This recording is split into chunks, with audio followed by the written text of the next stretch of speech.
And that's how we ended up in Istanbul. Oh, we're rolling. Right, that's too hot. We'll leave that. Today's vid is on carb spinners. Loads of you ring up and say, I can't get my bike to run ever since I fitted one. Well, it's not normally a fault of the spinner, it's normally an install issue. So let's have a little look and demonstrate to you how to get around those issues.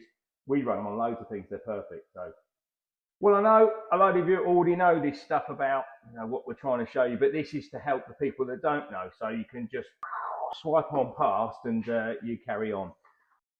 Here's our spinner on a close-up view. So we avoid the ones with O-rings. You can use, not a problem, just don't use the O-ring in it. The O-ring is half the problem. Some of them, when you pull them down, the O-ring is a little bit too proud, and what it does, it jacks up.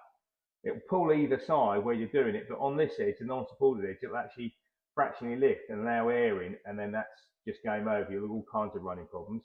So key is use a gasket that fits nicely around the centre there, covering, if you've got the groove, it covers both sides of the groove for the O-ring, and therefore that will make a nice tight seal. If you've already buckled it, because they can do if you've had an issue with a too long a bolt, which we'll go through next, just check it on a flat surface, make sure that it's not rocking around, etc., or give it a face off on a flat surface with a bit of emery, make sure it's flat. The next issue we often see is that the bolts are too long. So they might only be a mil too long, but they'll come through, strike the flange of the head, and then lift it up. Imagine like something like that it would be doing, but between the head. So please just take note that the bolts are the right length. For example, we'll put this one in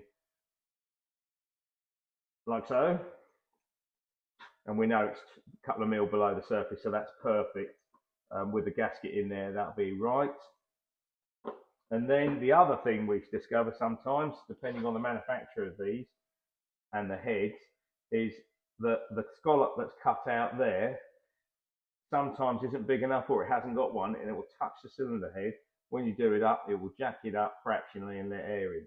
So keep your eye out for those.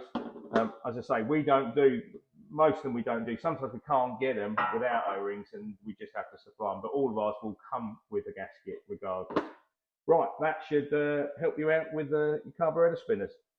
So if you want to hear me saying like so multiple times, probably every 10 seconds, then please like and subscribe, and we'll keep posting stuff when we get a time between everything going on. Have a lovely day. It's too hot still.